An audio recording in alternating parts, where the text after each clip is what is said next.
परहित सरिस धर्म नहीं भाई, पर पीड़ा सम नहीं अधमाई। भगवत कथा रसिक महानुभाव, भक्तिमती देवियों, प्रभु श्री रामभद्र ने अपने प्रिय अनुज श्री भरत को संत लक्षण के संदर्भ में धर्म की व्याख्या जिस पंक्ति में की, वही अभी आपके सामने पढ़ी गई। धर्म के विभिन्न रूप शास्त्रों में, ग्रंथों में प्रतिपादित किए गए हैं। उन सब धर्मों का महत्व है। पर यदि प्रश्न किया जाए कि समस्त धर्मों में सर्वश्रेष्ठ धर्म क्या है, तो भगवान श्री राम कहते हैं कि परहित से बढ़कर के, परोपकार से बढ़कर के अन्य कोई दूसरा धर्म नहीं है। कल इसी संदर्भ में आपके सामने एक बात रखी गई थी कि वस्तुतः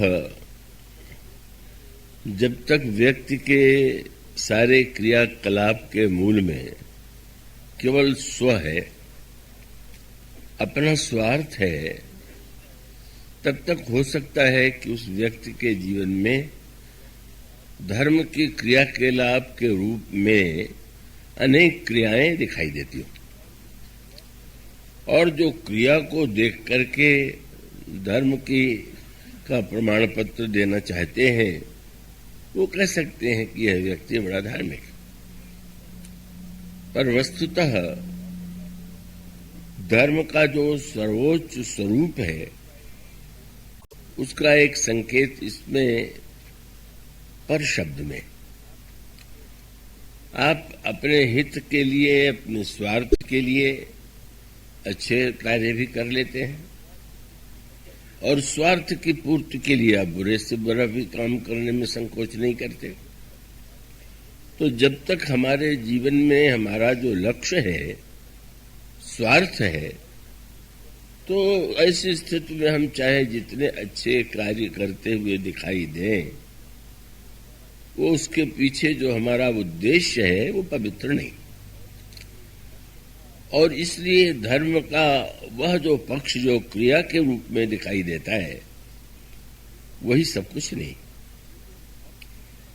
ये जो पर शब्द है, उसका तात्पर्य है कि हमारे जीवन में जो क्रियाकलाप हैं, यदि स्वार्थ से, अभिमान से, केवल अपनी वासना की पूर्ति के लिए है, तो वो क्रिया के रूप में धर्म दिखाई देने पर भी वस्तुतः धर्म नहीं। और उसको थोड़ा और गहराई में बैठ करके विचार करें। आप सब इतने वर्षों से सुन रहे हैं, तो मुझे विश्वास है कि आपके लिए उसे समझने में कोई कठिनाई नहीं होगी। और वो ये है कि वैसे धर्म का एक पक्ष वह है जो क्रिया के रूप में मनुष्य के जीवन में दिखाई देता है, और वस्तुतः दिखाई तो क्रिया ही देगी। जो काम आपके द्वारा, हमारे द्वारा होंगे, वही तो लोगों के सामने आएंगे। पर क्रिया के पीछे जो भावना है, और भावना के पीछे जो और भी अंतराल में विवेक, उसका महत्व जो है सबसे अधिक है। और इसी दृष्टि से आपने यदि ध्यान दिया हो, इतने वर्षों में आप सुनते भी रहे हैं कि हमारे पुराण जो है, जब किसी का वर्णन करते हैं, तो वर्णन करते हुए कुछ ऐसे नाम लेते हैं कि वो जो व्यक्ति को साधारणतया अविश्वस्त से लगते हैं।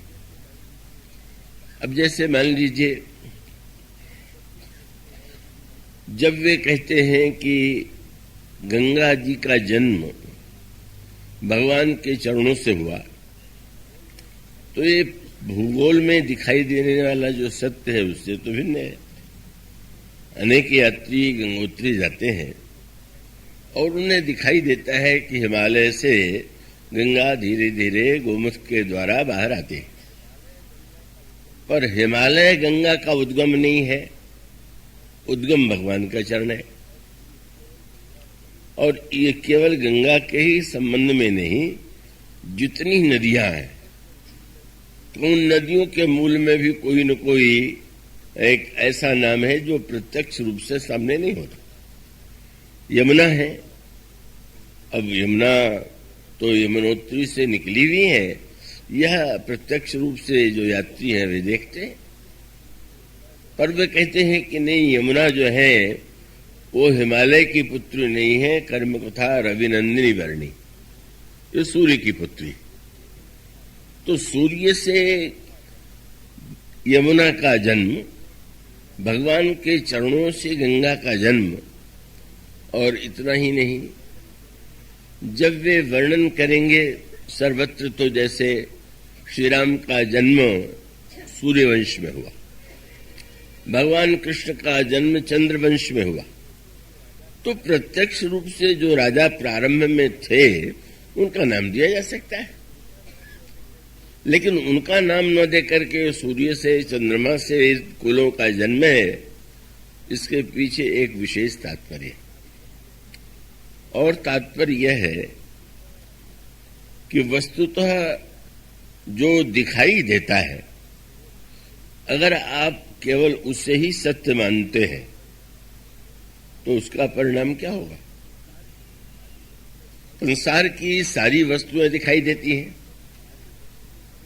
पर सारी वस्तुओं के में सारे वस्तुओं के दिखाई देने पर भी कौन नहीं दिखाई देता है?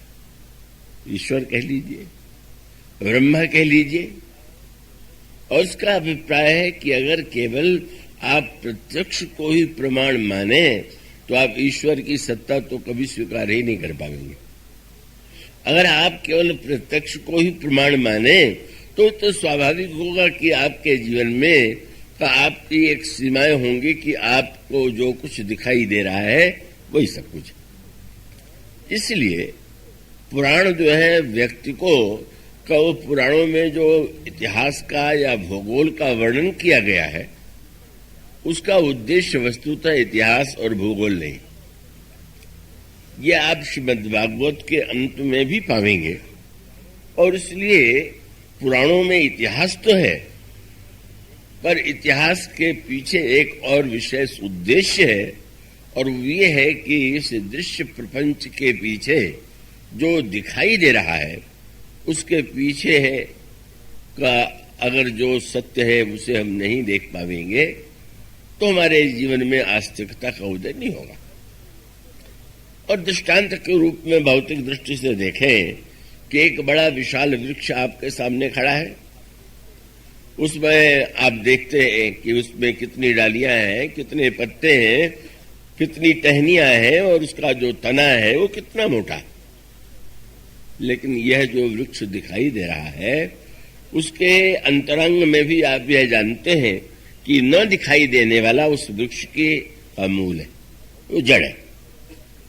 और इसका अर्थ है कि अगर आप जो दिखाई दे रहा है उससे सत्य मानेंगे तो केवल आप उसी के रक्षा का प्रयत्न करेंगे।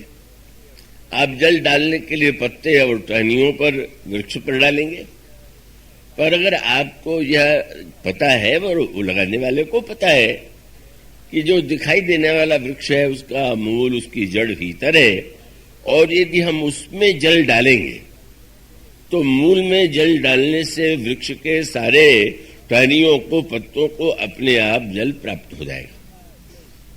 तो पुराणों का दो उद्देश्य है। जब वे इतिहास का वर्णन करते हैं तो उसके पीछे वो यह बताना चाहते हैं कि मनुष्य के जीवन में अगर संपत्ति हो, पद हो, कोई विशेषता हो, और पुराणों में जिन इतिहास के व्यक्तियों का वर्णन किया गया है उनके पास कितना ऐश्वर्य था, कितनी बुद्धि थी, कितना बल था, कितने बड़े पद थे, पर अंततोगत्वा तो सबका विनाश हुआ। मानो इस अनित्यता को समझ करके या पढ़ करके व्यक्ति का गर्व नष्ट हो जाए, उसका उद्देश्य है। अब उसमें कोई व्यक्ति उस दृष्टि से विचार करने की चेष्टा करे तो वो व्यक्ति बड़ा निराश होगा। अब जैसे लिख दिया गया कि नृग राजा इतनी उन्होंने गायें दान की जितनी पृथ्वी में रजकण है। अब तार्किक तो कहेगा एक गाय के लिए तो एक भूमि चाहिए, अब जितने रजकण हैं उतनी गायें कैसे होंगी? तो उसका अभिप्राय कि आप अंक गणित के आधार पर उस प्रसंग को पढ़ना चाहते। अंक गणित का विषय अलग है और साहित्य का अंक गणित जो है वो अलग है। ये अंक गणित आपको एक विशेष सिद्धांत के द्वारा सांसारिक व्यवहार में और सारे ब्रह्मांड के ग्रह नक्षत्रों के विषय में प्रामाणिक हो सकता है, पर इस गणित का उद्देश्य मानो यह है कि किस बात पर तुम गर्व कर रहे हो। तुमसे पहले कितने व्यक्ति बुद्धिमान, बलवान और अनगिनत संपत्ति के स्वामी थे, पर जब वे भी तुच्छ सिद्ध हुए, उनका भी विनाश हो गया, तो फिर ऐसी स्थिति में तुम्हें गर्व का परित्याग करना चाहिए। तो इतिहास का उद्देश्य है मनुष्य के जीवन में अभिमान का विनाश, और भूगोल का जो उद्देश्य है वो क्या है? भूगोल का उद्देश्य मानो यह बताना है कि ये जो समस्त जड़ संसार प्रतीत हो रहा है, उस संसार के मूल में जो चेतन तत्व है, अगर मूल में जड़ हम मान बैठेंगे तो हमारे जीवन में यही वृत्ति उत्पन्न होगी कि ये पदार्थ तो जड़ है और इसका मनमाना उपयोग करने में हम स्वतंत्र हैं। अब मान लीजिए एक पौधा लगा हुआ है और आपने मान लिया है कि ये तो जड़ पदार्थ है, आप चाहे उसकी टहनियों को तोड़ दें, फूल को मसल दें या उस वृक्ष को पूरी तरह काट दें, तो आपके मन में तो कोई बात ही उत्पन्न नहीं होती। अब आजकल पर्यावरण के लोग बड़े चिंतित हैं, पर उसको आप इस दृष्टि से विचार करके देखिए कि व्यक्ति ने उन्हें जड़ पदार्थ मान लिया तो इसलिए उसके मन में यह संकोच नहीं रह गया। वो इसलिए अब शास्त्रों की बात बड़ी अनोखी। फूल लेने के लिए जाइए तो पहले तुलसी का अगर पत्ता लेना है, तुलसी दल लेना है, तो तुलसी देवी को प्रणाम कीजिए और उससे प्रार्थना कीजिए कि हम पूजन के लिए पत्र लेना चाहते हैं, आप कृपा करके दीजिए। फूल के पास जाइए, वृक्ष के पास जाइए, वे कहेंगे बट में भगवान शिव का निवास है, पीपल में भगवान विष्णु का निवास है। कितनी सतत संकेत की भाषा है। मानो आप प्रत्येक पदार्थ से व्यवहार करते हुए उन्हें जड़ मानने की भूल न करें। यद्यपि आप जानते हैं कि इस देश में ऐसे वैज्ञानिक हुए वर्तमान संदर्भ में भी, जगदीश चंद्र बसु, जिन्होंने बताया कि नहीं, जब आप पौधों से कोई व्यवहार करते हैं तो उनको भी रुलाई जाती है, उनको भी कष्ट होता है, वे भी सांस लेते हैं। तो उस वैज्ञानिक खोज का भी तात्पर्य है कि जड़ में चेतना है, उसको जड़ की तरफ से व्यवहार आप मत कीजिए। और उसका मूल तात्पर्य यह है कि समस्त व्यवहार में, जड़ प्रपंच में, मूल में उस चेतन तत्व को मत भुलाइए। तो ये जो दो उद्देश्य है इतिहास और भूगोल के, वह वस्तुतः जो इतिहास या भूगोल आप पढ़ते हैं उसकी उपयोगिता, उसका महत्व है। उसके महत्व को नकारने की आवश्यकता नहीं है, पर ये जो आध्यात्मिक दृष्टि से लिखा गया भूगोल है, आध्यात्मिक दृष्टि से लिखा गया इतिहास है, वही हमारे आपके जीवन को बदल सकता है। इसीलिए आप अभी सुन रहे थे, उमाशंकर जी ने स्मरण दिलाया था कि जब हनुमान जी से रावण यह प्रश्न करता है कि तुम्हारे पीछे किसका बल है, तो हनुमान जी उत्तर क्या देना चाहते? एक वाक्य में कह सकते थे मेरा बल है, या हनुमान जी बहुत कहे तो श्री राम का नाम ले ले। पर उन्होंने सृष्टि के प्रारंभ से लेकर के जब रावण को यह बताने की चेष्टा किया कि सृष्टि में जो कुछ है उसके मूल में ईश्वर का ही बल है, ईश्वर की ही शक्ति है, यह सिद्धांत तो मानो भक्ति को जीवन में उतारने में सहायक है। तो यह जो परंपरा है वो इसीलिए गोस्वामी जी ने मेरे पत्रिका में ये कहा कि आप रघुपति भगति वार छालित चित बिनु प्रयास ही सूझे तुलसीदास यह चिद विलास जग बूझत बूझत बूझे। इस सृष्टि चैतन्य का विलास है और धीरे धीरे समझते समझते व्यक्ति उसको समझ लेता है। धर्म क्रिया के रूप में दिखाई देता है, पर क्रिया के रूप में दिखाई देने पर भी एक दृष्टांत योद है। आपका शरीर है तो दिखाई तो प्रत्यक्ष रूप से शरीर और उसकी इंद्रियां ही दिखाई देती हैं, लेकिन आपको यह अच्छी तरह पता है कि जो दिखाई दे रहा है उसके पीछे न दिखाई देने वाले ऐसे अंग प्रत्यंग हैं। आपके हृदय में जिस तरह से रक्त की धारा प्रवाहित होती है, अंग प्रत्यंग में जैसे अन्न को परिणत किया जाता है रक्त के रूप में, रक्त कैसे सारे शरीर को शक्ति देता है, इसका ज्ञान आपको आवश्यक है। और डॉक्टर की विशेषता यही कि आपको शरीर रोगी है और आप जब डॉक्टर के या वैद्य के पास जाते हैं तो वो पीछे क्या है, वो यंत्र के माध्यम से दिखाएगा कि एक्सरे का प्रयोग करो, या आजकल अत्यधिक आधुनिक वैज्ञानिक उपकरण है। तो इसका तात्पर्य यह है कि नहीं भी बाहर नहीं भीतर भी कुछ है, और भीतर के पीछे भी एक भीतर है। तो जहां तक शरीर है, शरीर के पीछे प्राण है और प्राण के पीछे हमारी धारणा है कि एक आत्म तत्व है। अब प्राण के संचार की पद्धति को तो वैज्ञानिक ढूंढ लेता है, पर अगर उससे कहा जाए कि इस शरीर में आत्मा का निवास है तो उसे तो खोजने पर भी कहीं आत्म तत्व तो नहीं दिखाई देता।